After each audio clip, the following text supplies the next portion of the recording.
Hey, Middle-earth role-playing fans. Roman Daisel is finally back after a long delay. I've been working more on the Lord of the Rings strategy battle game. Kind of mixing and matching everything. And finally getting back to the series. Today we're going to be looking at Ghost of the Southern Anduin. This book was released in 1989 and it's 8109 of the series. This one is a little bit different in that it has 4 adventures instead of the usual 3. Now I bought this from Endless Adventure, and this was the last book I bought from Endless Adventure before they closed. They closed their White Oaks Mall location and their Westmount Mall location, and after that I had to go to Imperial Hobbies to find this, or later on in Ottawa to Fandom 2. So can't remember what I paid for this. But I did play the first 2 adventures with friends.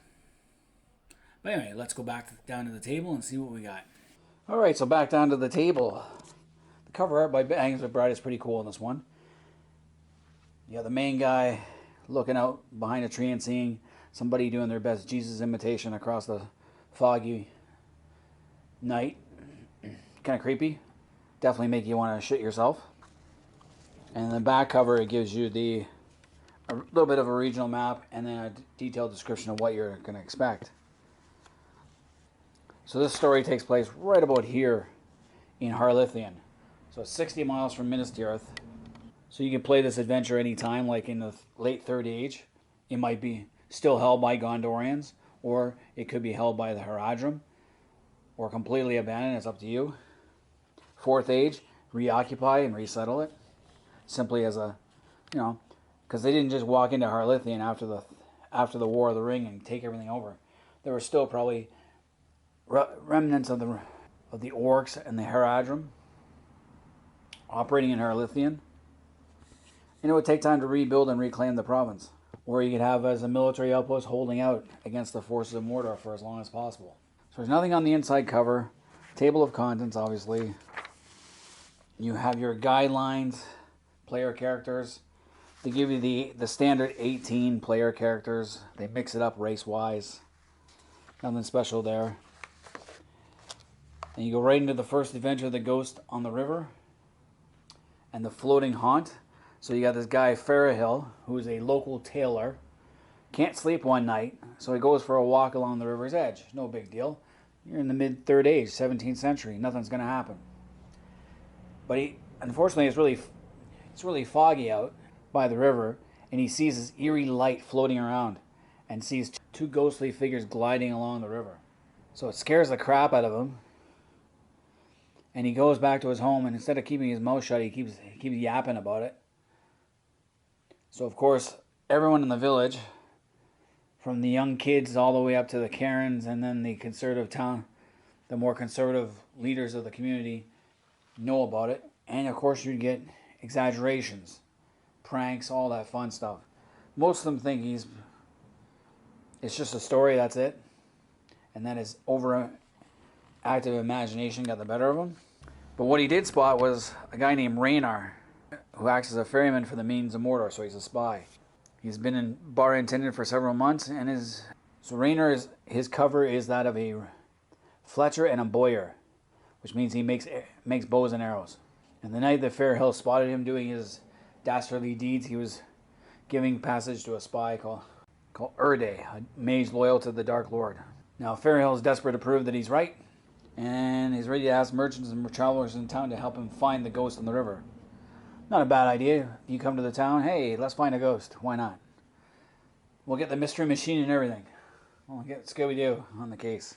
So then he goes into Farahil the tailor. He's young, wide-eyed, bright-eyed, and bushy-tailed. And then you get Raynar, Minion of Mordor, his backstory. He's a black Numenorean descent, so means he can fit in with the Dunedain. Idrazor the speaker, so he's the leader of the town. And then you have another Ebarathon the spy, who is a Harridan woman. So why would you send a Harridan woman? Ice was feminist long before it became fashionable. And she's in town. She's now waiting passage across the river, so she's staying low. She's a skilled infiltrator, cunning, and trusts no one. She doesn't really trust Raynar. And she's keeping her secret and identity, and she'll flee if she has to.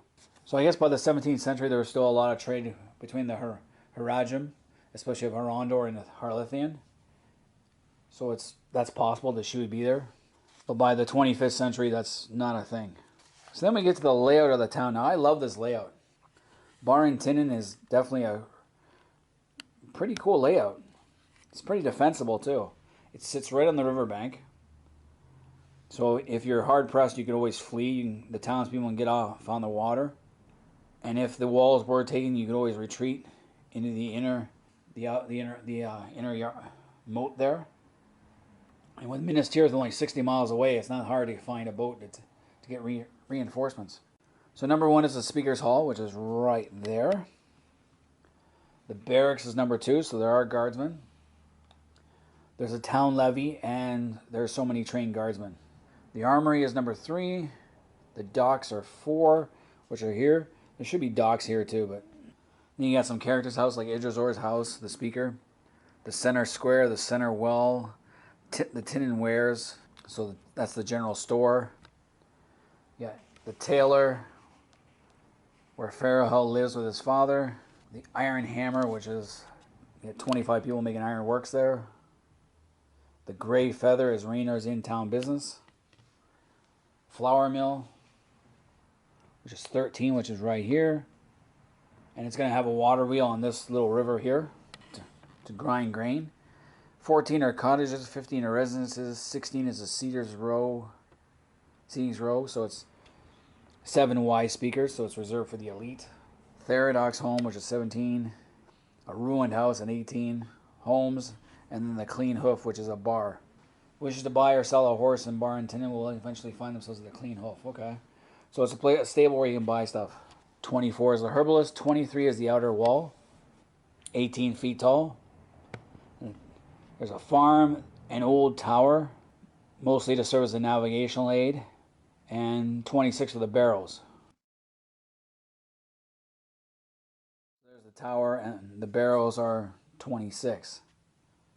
The cemetery. So that is actually a really, really good layout. You could use that in any campaign. It'd be great. The forces of Gondor holding out against the forces of Mordor in the late Third Age, using it as an outpost into Harlithian to make raids.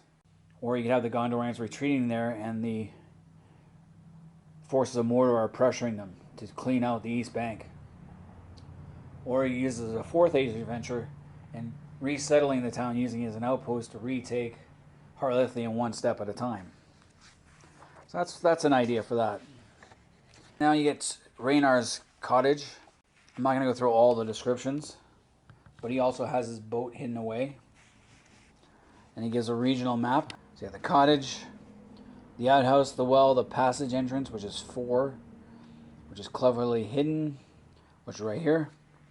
So he's got a little underground passage. Dry riverbed. The boat is 6, which is right here. That's kind of far to be dragging a boat all the way to the river, but oh well. The boat itself. Then you got Raynar's cottage, which is over here. Great room, guest room, and Raynar's room. So you can find incriminating evidence, maybe. The task, obviously, is to find players, to hire yourself out to Farahel and help them find out who the ghost is.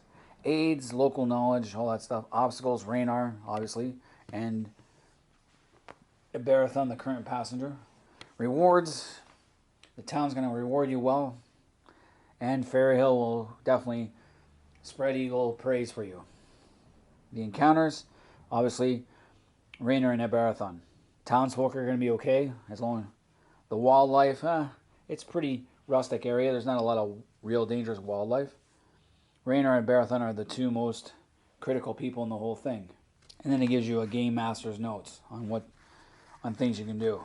So that's the first adventure, and it's actually a fairly easy adventure. Straightforward. Find out who the ghost is, discover a spy. So this one's called The Survivor, this next one. The story of the Alum Lass, which is the boat that was coming from Minas Tirith down to Pelargir. It left at night and hit really foggy weather. And the captain made a misjudgment and got himself grounded on some rocks. So a small vessel crowned with a large cylinder object came looming out of the fog, and Obviously, it was a fake beacon to lure him onto the rocks. And there was a tall man dressed in black, smiled and raised a crossbow and fired at him. And a group of river pirates then ascended onto the boat and killed everyone, but they missed one guy. There was one survivor who jumped off the boat with wounded and made his way to Bartinin. So you get Paragon the survivor who tells the story. You get all his backstory. The bandit leader is a guy named Saragan. The guy with the crossbow, he has 7 companions. And he makes his home 10 miles from Bartinin on the banks. So this is basically go hunt pirates on the eastern Anduin. You got Sargon's Gariak, Sargon's assistant. I'm butchering these names today for some reason. Alright. Amador, follower of Sargon. And so you got the 3 most important guys. The setting, obviously, Anduin and Bartinin. The task, again, you listen to Survivor, you decide, hey, I want to go get a pirate. Let's go kick some ass. Yeah. Starting the players, either you follow the riverbank itself or you go on the river and try and find out what's going on. Aids, obstacles, rewards, encounters, Game Master's notes. This is a very straightforward adventure. So nothing new. A lot of it you can make out yourself. There's no real maps, diagrams, anything like that. So it's all up to you, which is kind of nice. Next up we get the Eden Arthur, which is basically the Dark Lord trying to establish some kind of hold in Harlithian, and the idea is to set up a dark cult. And the tailor's missing since now we go back to Fairhill. Fairhill seems to be at the self-captured. He goes missing. Fairhill went to visit a friend, arrived but never came home. He got to the friend's house, stayed the night, then left the next late afternoon. And the father, when he followed to find out what happened to his son, he came across his backpack outside the walls. So somehow Fairhill ran into something on the way back. So the NPCs, the retired soldier, has named him, and he's worried about his son. Theradoc the speaker, he's one of the wise speakers for the past 6 years of the town. Unfortunately, he's also an agent of the Dark Lord, so you got another spy you got to worry about. Golthuin the priest, Eric's the Easterling, Teresian the corsair.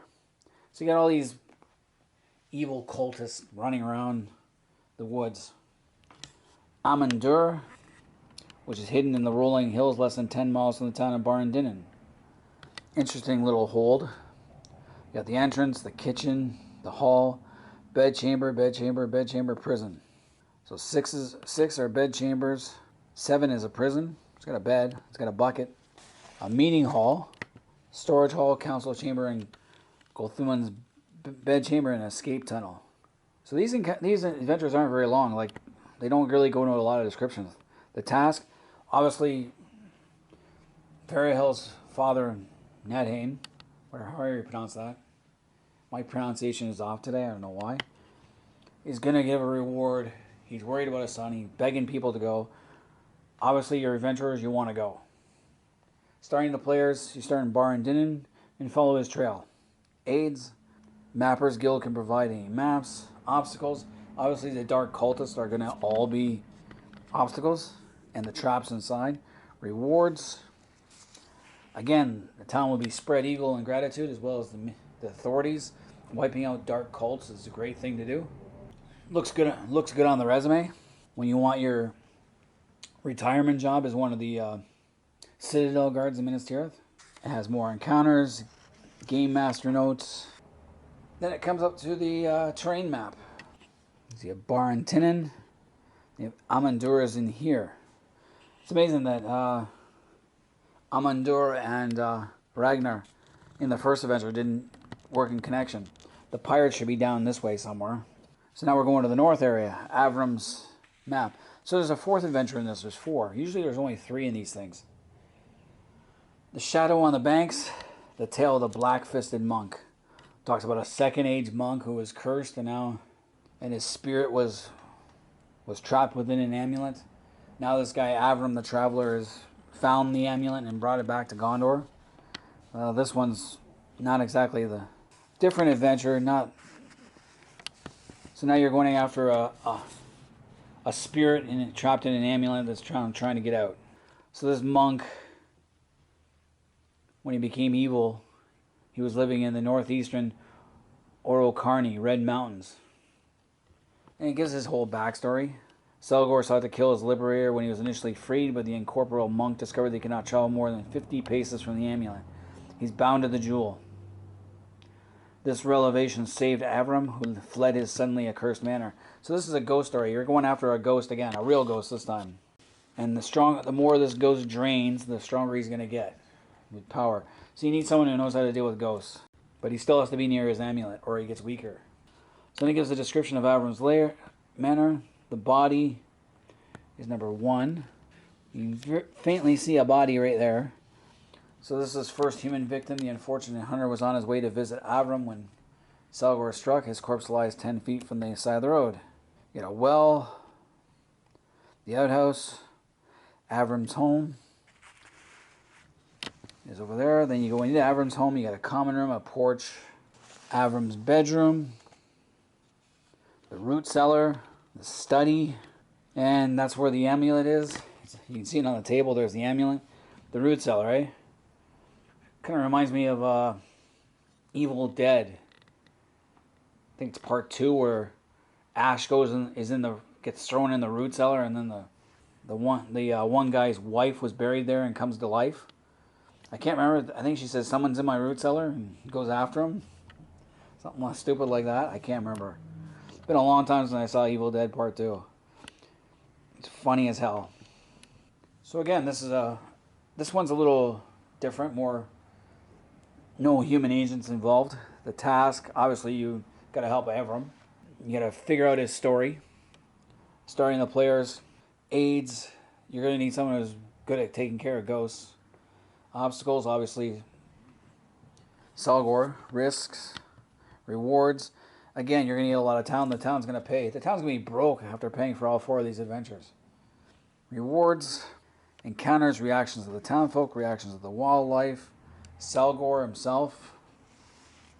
I'm not going into a lot of detail with this one.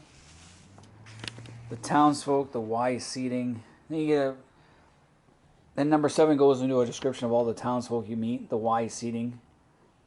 Idrazor, Therodok, and Durana, Lamarod, Sorandil, Ildirian, Warus, and Arundel. So there's 7 of them. 7 seems to be the magic number in these things. Council friends. So prominent members of the speaker circle. Prominent merchants. Prominent warriors. Mill workers. Game master's notes. Coinage, prices, and Bar and Dinin. Encounter table. NPC table for all 4 adventures. And NPCs Wally and Bar and Tinin. And a beast table. So that's that. Now we're back up from the table. And so that was Ghosts of the Southern Anduin. What did I think of this book? I thought it was pretty good, actually. The adventures were simple for the most part, and were pretty straightforward. Me and my friends played the first 2 adventures. We were going to play the 3rd one, but never got around to it. And the 4th adventure I thought was just a little too much. But the first 3 were definitely within the realms of possibility. It was. So it was actually a very enjoyable book. But anyway, any Middle-earth role-playing fans out there, let me know if you guys have this book. And if you got to play it, what do you think? So leave comments in the comment section. Hit the like button. If you're new to the channel, subscribe. Doesn't hurt. I just do this for fun. But until next time, I'm Roman Daisel. I am out of here. Shadows increasing.